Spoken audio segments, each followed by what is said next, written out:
Welcome to the midweek. It is that time again, so let's get started. Let's do it. Here's the thing. These days, the days are getting shorter. My hair is getting longer. A lot of people are wondering what this holiday season is going to bring, and here's what I can absolutely promise you. Whether or not there is more bad news around the corner that we will have to deal with, there is most definitely good news that we get to celebrate. And so here's what I want you to do. Right now, and I mean like right now, or at least sometime this week, think of a friend or somebody that you know who could use some encouragement, who could use some good news, and invite them to join you for the midweek, because we're having a lot of fun. Tonight is going to be special. Next week, you're not going to want to miss. It's going to be special-er. Anyway, let's get started. So this weekend, we had a really beautiful conversation. I want to remind you now of what Greg said. So here he is. Watch this. We're called to do this together. You know what that means? It means you belong here. Whatever side of the aisle, whatever you think of masks, whatever you think of any number of other things that don't even make the headlines, we have been called to do this together. Let's vow this season that we will be the ones who show people how we can do this and not just make it through the holidays, not just survive the winter, but by God's grace, in a miraculous way, let us be the ones who actually endure this, prevail through this, thrive in this. Even through our laughter and our tears and our struggles, we will be the ones who flourish through this because of God's great work, and the world will go, what is going on there? You see, that was the plan all along, that we would work together as one, that we would be a people that worked like a finely tuned body, all the parts working together. That's what Paul says in the New Testament. A little bit earlier in the book of Romans, all these many parts, we're going to be one, and we're going to accomplish things that we can never do apart from each other. We're going to do things together that no eyeball or liver or big toe could do on its own. But we'll work together and watch what happens. Now, I find myself drifting back to the miracle of life these days. Like I remember holding first one and then both of my girls when they were first born. If you're a parent, then you know what this is like. It's just that moment where you're like, oh, this isn't theory anymore. And it's like this moment that starts to rush in on you, and I couldn't stop laughing and smiling and crying all at the same time. I was just giving God the glory. I mean, from the get-go, I was hopelessly in love and utterly gobsmacked. You want to talk about a work of art? That's a swaddled work of art in my arms. Well, such a cool thing to see Greg just celebrating, his grandchild. So sweet. And yeah, so we're just so excited for Greg and Robin and Alex and Michael and the whole family. We're just celebrating good news with all of you, right? Right. We needed some good news. That's right. That is good. It totally is. But I love how he's connecting that to this idea of that is a swaddling, work of art right there in his arms. Speaking of works of art, back to your intro. Is there a plan for the hair? What I heard you just say in front of everyone was that this is a work of art, and so I'll take that. I'm just wondering if there's a plan. There's no plan. Is there a plan? No, just this is what you do when you grow your hair out. You're free and no, there's no plan. Okay. I stopped cutting it when COVID started, and it's still going on. So maybe that's the plan. Okay. I don't know. That's a good plan. Yeah, there you go. Okay.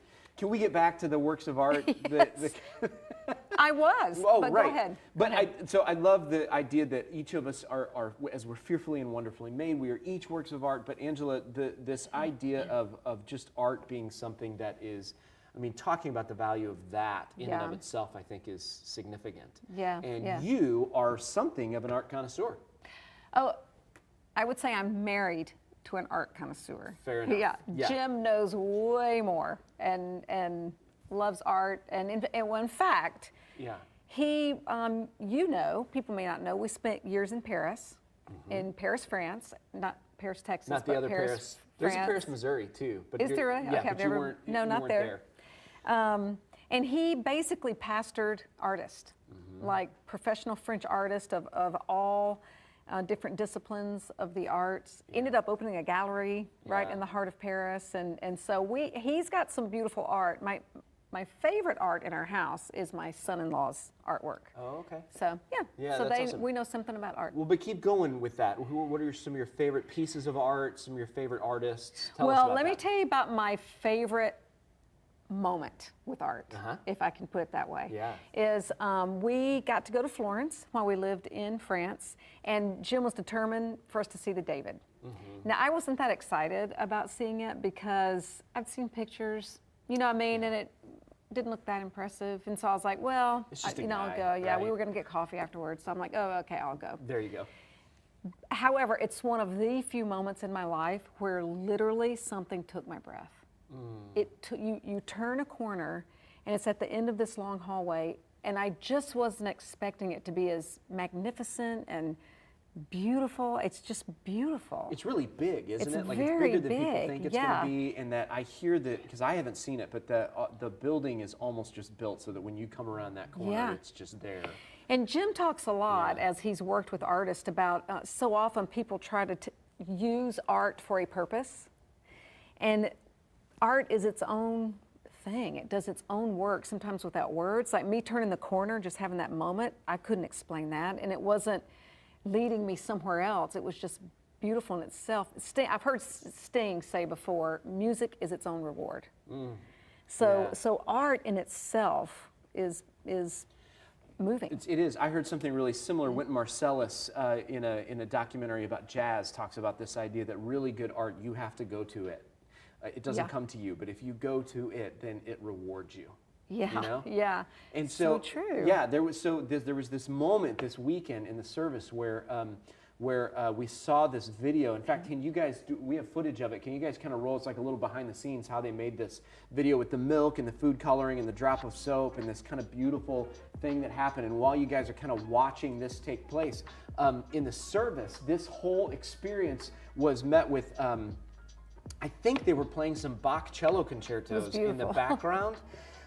And then Greg started reading off all of these different works of art that were moving to people, and it was things like, Van Gogh, and I love Van Gogh, but then it was also, my grandkid, or just all these beautiful examples of just beauty. And I got so moved watching this milk thing take place and hearing that music and thinking of all this beautiful art. So even just seeing that, who says, hey, I know what let's do. Let's put milk in a thing and drop Who figured that out? Who does that? I know what let's do. Let's put milk in a thing and drop food coloring in it. Yeah. See what happens. Well, that's our creative team. It was so That's beautiful. And it looks awesome. It was so beautiful. I love that. And we could really get theological with this, that there is something about us, there's something about us being together, the body of Christ, that is in and of itself a work of art. It's beautiful on its own. Right.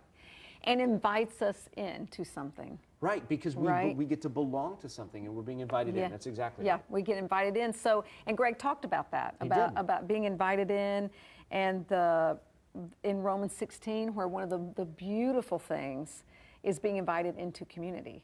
And how, who did he quote who said that was his favorite verse in the whole Bible? Oh, was it Andy Crouch? I think that's who it was. And when he says that, you're like, that's your favorite? Yeah. And as he broke it down, it's like, oh man, yes, because I have experienced community. And this year especially, we are treasuring and longing for community. We are. Like Paul was writing about. And so much so. Just longing for it.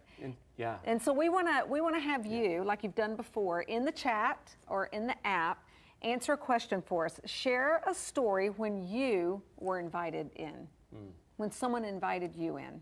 That's a great question. And, I can't wait to we'll hear come back to it. what you guys share. Yeah, that's so cool. That's well, good. while they're kind of you guys are thinking about that and maybe putting it in the comments on Facebook, or if you want to get on our app, the app is available. You can answer the question in there.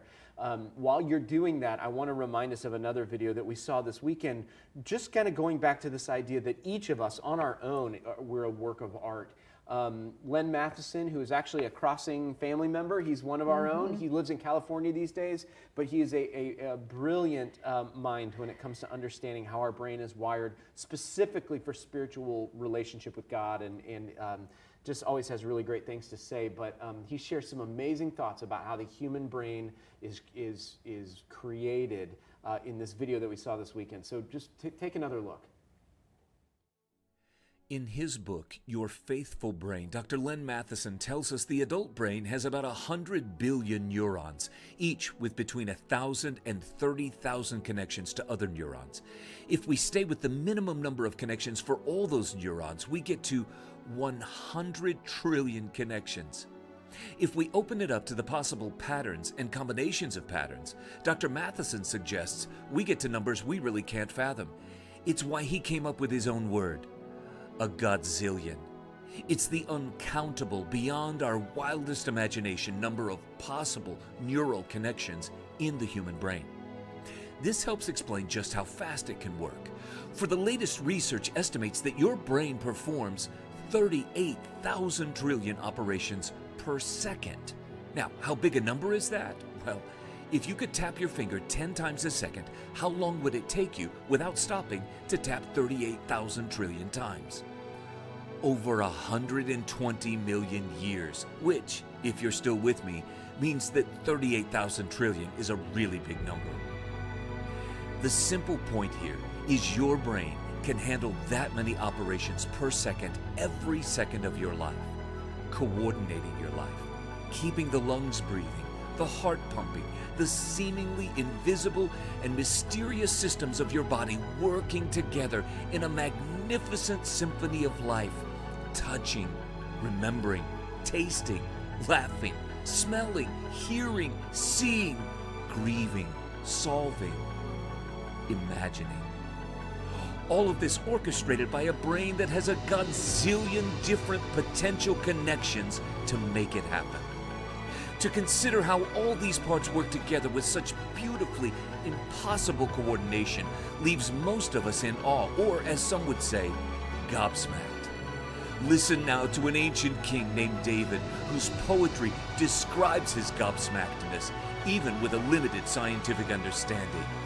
You, O Lord, knit me together in my mother's womb. I praise you because I am fearfully and wonderfully made.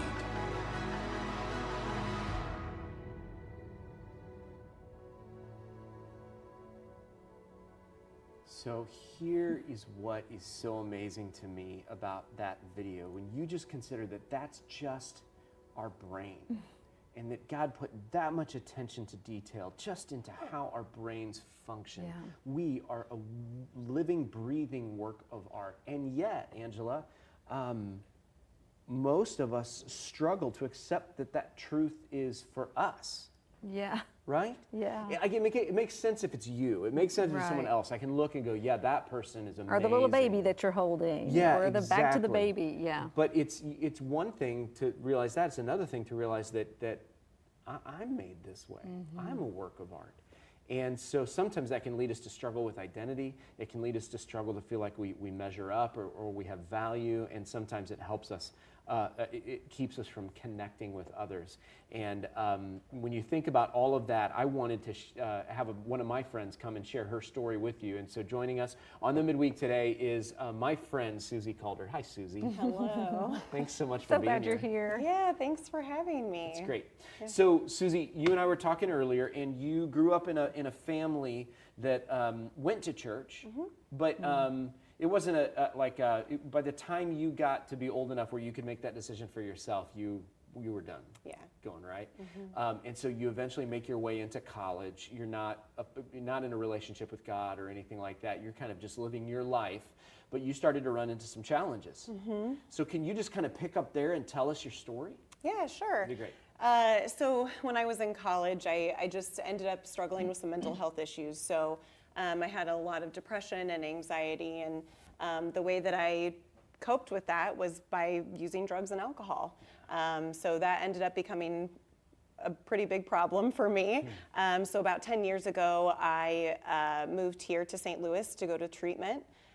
Just to learn how to live life without drugs and alcohol, and and that's what brought me here. And so you actually got to St. Louis because of you were in treatment and you were being a part of a recovery program. And it was in that context that you, for the first time, started to ask questions about God and started to figure out who he was. Yes, so part of the recovery process is figuring out what your higher power is. Okay. So for me, I called it God. It was kind of more of a general term, like I didn't really know exactly what that meant. And then I had a friend who I was actually in treatment with. He invited me to come to church here. Oh, wow. And I said no, which As you do, yeah. the first time. So I said no the first time. So and a few weeks later, he actually came up to me and said, I don't know what it is. I just feel like I'm supposed to ask you to come to church again. And I said, I don't know what it is, but I feel like I'm supposed to say yes. So that's when I first came to the Crossing, and I just remember coming here and I heard the same message 10 years ago that I still hear today when I come, and that is that God sees you. He sees the brokenness, he sees the mess, but he still loves you right where you're at. And so hearing that, along with the, kind of the work I had done through the 12 steps, it all kind of was coming together for me, and that's how I started to have a relationship with Jesus. Yeah, and so here you are, and you start figuring out who Jesus is, and eventually you get baptized here, right? Yep. And then there was still kind of this one place where you were still figuring out how to really get connected here. Yeah. I mean, it's a big church, so you walk in and you see a lot of people that you might not know, and so for me to get involved, I started taking classes. I took explorations, I took body life, knowing the Bible 101, and I met a lot of really cool people through those classes, and then I actually started up a Bible study with some people I had met in those classes, and then from there I started facilitating some classes and getting involved that way, and just meeting. I went on a trip to Guatemala where I met a lot of other. That's where we met. Wow. Yeah. Met a lot of other cool people, and that's kind of how I really started to get involved. Yeah. So being involved is one thing, and so you jumped right in and took the classes. Do you know the moment that you felt like you belonged? Like, okay, I'm a part of this now. I'm not just attending, but I belong. I think all along the way, and I was sober when I first started coming here, but I was still kind of a hot mess. And so even though I was sober, but I feel like I had hidden so much of my life before that when I came here, I just kind of laid it all out on the table. Whatever I was dealing with, this is what I'm dealing with. And what I found is that people loved me all along the way. And no matter how awkward I was, or if I was saying the wrong thing or doing the wrong thing, people just loved me. Wow. And so that really, for me, helped me to fight those voices in my mind that were telling me, you don't belong here. Nobody can love you. So that's kind of how it happened for me. Yeah. Can I tell you, to go back to Guatemala for a second and just connect that to why I think this is my favorite part of your story, of you feeling like you belong here. Because we're in Guatemala, and we were there for a living water trip. We were drilling a fresh water well for people in Guatemala who didn't have access to clean water. And there was one night where all the work was done, and we're all now sitting around a room in the evening and just kind of hanging out. It was kind of a down evening, and we just had time to ourselves. And you remember that night, because we just went around and we started to share all of our stories, and all the nitty gritty, the mess of our stories, and encouraged each other, and we got to know each other around that circle. But here's what I remember, Susie. You were the one who was leading that conversation and saying, hey, what about you? And what about you? And oh my gosh, that's such a great story. And then you were encouraging people. And so it always has come so natural to you in your relationship with Jesus, in the context of the church, to help other people feel like they belong, even though they're a mess. Yes. And now you're in a place where you realize that story is true for you too. Yeah, it's true. And it's one of my favorite things to do around here, is to just be able to tell people you matter. You have worth, you have value, and God sees you and he loves you. Yeah. It's great. So now you're a part of our recovery ministry. Yeah. So tell us a little bit about the recovery and what that is here at the Crossing. Yeah, so the recovery class here at the Crossing is more of it's kind of like an introductory class to what recovery is. So whether you're struggling with food, shopping, drugs and alcohol, or even if you have a loved one who's struggling with an addiction, adoption. It's a class that you can take to just kind of learn a little bit more about what that is. Yeah. Yeah, awesome. So if people want to get plugged into that ministry, we'd love to be able to connect people with that. But one more thing, you mentioned a second ago, this is one of your favorite things to do, is to tell people that they're loved and whatever. So let's just say that there's somebody who's watching this video right now who is feels alone, feels isolated, feels like they don't belong, maybe is struggling with an addiction, maybe is looking for hope. What would you say to them right now? As a matter of fact, I think you can just look right into this camera. Yeah, and I'm just so excited. Like, this is one of the things I was looking forward to, is just having this opportunity to just say to whoever is watching, it doesn't matter what you're dealing with. If you are struggling with something in the past that you're not super proud of, or if you're struggling with something right now and you yourself are a hot mess like I was when I came here, it's okay. You belong here. You are welcome. Just come on and join us and let us love on you the way that people loved on me. You belong here. Yeah, that's awesome. Can I just say one more thing really quickly? Sure. Susie, you a few years ago started to become a part of a small group that I've been in. And what I love is that over the last couple of years, you've not just become a part of our small group, but you're like a part of our family. So you're now a part of the Little Bounds family germ bubble, right? And my wife adores you, and my boys think you're hilarious. And we had to make sure that, like with new restrictions and stuff, that you were going to be a part of that germ bubble, because we have a tradition in December that we're not missing. Right. Which is? We watched The Lord of the Rings. That's right, at our house together. Yeah, well, that was your guys' tradition. I just kind of joined in. Well, you're part of the family now, so there it is.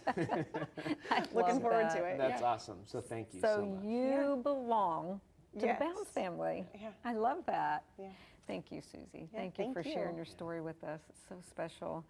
Well, this whole idea of belonging reminds me of a song that I love, and it's written by our very own Ashley Ocker. And this is our first live music at the midweek. At the midweek. At the midweek. It is, okay. which is so cool. So now enjoy Plank or Speck by our own Ashley Ocker.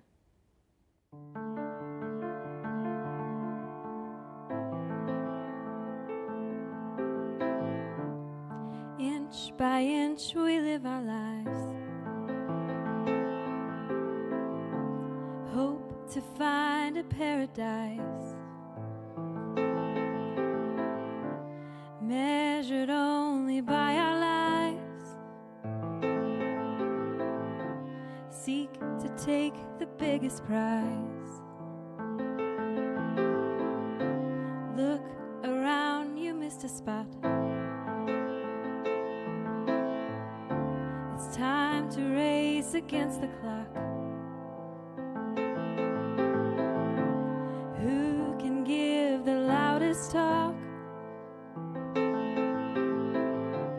Let him throw out the first rock. How do I measure up? How do I measure up? A plank or a speck, I'm running and yet you find me, you find me. How are you? I've been just fine. I can't say much or cross the line, 'cause if you saw my heart you'd find a second greater state of mind. How do I measure up? How do I measure up? A plank or a speck, misguided and yet you see me, you see me.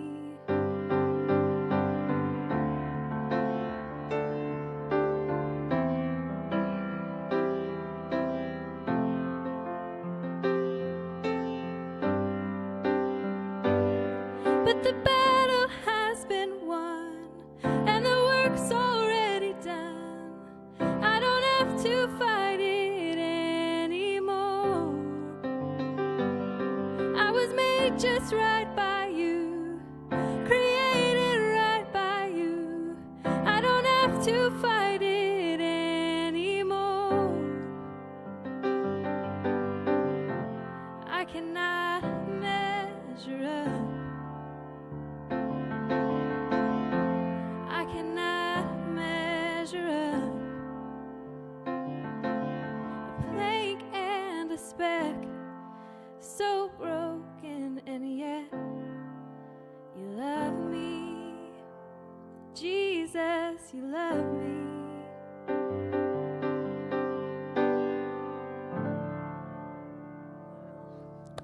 Beautiful. Thank you, Ashley. Well, that song touches me in a deep place. I think one of my favorite lines is, "The battle has been won, the work's already done." And when you sing that, we know you wrote it, but you can feel that you feel it every time you sing it. Can you tell us where that came from? What prompted you to write it and where it came from? Yeah, so the whole song comes out of a passage in Matthew that I think if you've been in the church for very long, you've heard before, and it's, why would you look at the speck in somebody else's eye when you have a plank in your own eye? And it's something like that. That's my version. Sorry about that. That's the Ashley Ocker version. But what it's talking about is a whole bunch of different things, but what I took from it was, man, I wonder if I have the plank or the speck. I don't know. I'm constantly looking around like, how do I measure up? Wow. How do I fit in? I don't belong. Do I or do I? And then as I do when I'm writing songs, I start to realize like what the actual truth is. Like I know what I'm feeling when I'm writing it, and then I get to the truth, and the truth is the battle has been won. Wow. The work is, like Jesus did the work for us. We belong because we are his. If you're a child of God, you're his. I love that, because what you just told us is, in the act of creating your art, God speaks to you. Absolutely. I love that the truth surfaces as you're creating. I love that. So this song is part of the Arts Collective. We're super excited about that. Tell us what that is. Yep, so the Crossing Collective, if you remember about a year ago, we put out a Christmas album. And you can find that on Spotify, and it's really great. I don't know how you feel about listening to Christmas music yet, but if you're not ready to listen to Christmas music yet, starting this Friday, it's official. The Hope Wins album by Crossing Collective will be available. And Crossing Collective is just a bunch of different people from the Crossing who write their own stuff and have collaborated and worked together and created these beautiful works of art. Yay. And it That's great. drops Friday. It drops Friday. So how do we find it? So you will find it, you can find it on Spotify on Friday, or I think the moderator, if you're on Facebook, will be putting the link in the chat, great. and you can go Just like pre-save that. it, which is really exciting. Okay, But yeah, do that. good. And so, Ashley, it's artists from the Crossing, so some of our worship leaders, some of our musicians, so people will know some of the names who are on this Hope Wins album. Yeah, absolutely. You'll know some of them, and some of them you won't know, which is, I think, really cool. Which is so cool. And then this song that you just did will be on the Crossing Collective Yep, album. it'll be there. Very exciting. Thank you, Ashley. Yeah, thank you. Beautiful, So cool. beautiful. I'll be listening to that one over and over Yeah, when I right. get that album For on sure. Friday. Yeah, awesome. That's awesome. So do you want to, like, as we kind of now head for home, we've had this beautiful conversation about recognizing that you yourself are an image bearer, that you have worth, and you're invited to belong to a community. We asked people to share their answers to a question. We You wanna have share some of the here. Yeah, let me share. responses? Joel Burke invited me to church. There's several of people who invited to church. Our friend Dave from Grants Trail was invited. He said, like Susie did at first, he said no, but he eventually went. I remember being invited to go to my sister-in-law's wedding with the most beautiful invitation. Invited into my daughter-in-law's family, thankful that they trust us to love her like they love her. A friend I met in a class at the Crossing invited me to be part of a book club, or you could call that a group. Yep. Those women have become my dear friends. My mom, in her state of dementia, invited me into her world, saying, "I think the good Lord sent you to come take care of me." Oh my gosh, wow. That's beautiful. Wow. Yeah. Thank you for sharing those. So once again, we find ourselves in a season now where, at least here in St. Louis County, we're isolated from each other. Maybe it's because of all this social distance and not being able to see all of each other's faces, or maybe it's just because we're stuck at home. Whatever it might be, listen, there is one who hates your soul. Yeah. And he will use opportunities like these to convince you that you do not belong, that you are not worth loving, and that you are all alone. But it's not true. See, the truth is that you belong here. In Romans chapter 8, Paul says that the Spirit you received brought about your adoption to sonship. And what that means is that because of God's love, he loves you like a daughter or a son. And that is the way he sees you. And you need to hear me. That's how much you matter to him, just as you are. And so you, my friend, are fearfully and wonderfully made. And I am just so glad that we're a part of this church family together. So that's the end of the midweek for this week. God bless you, and we will see you this weekend.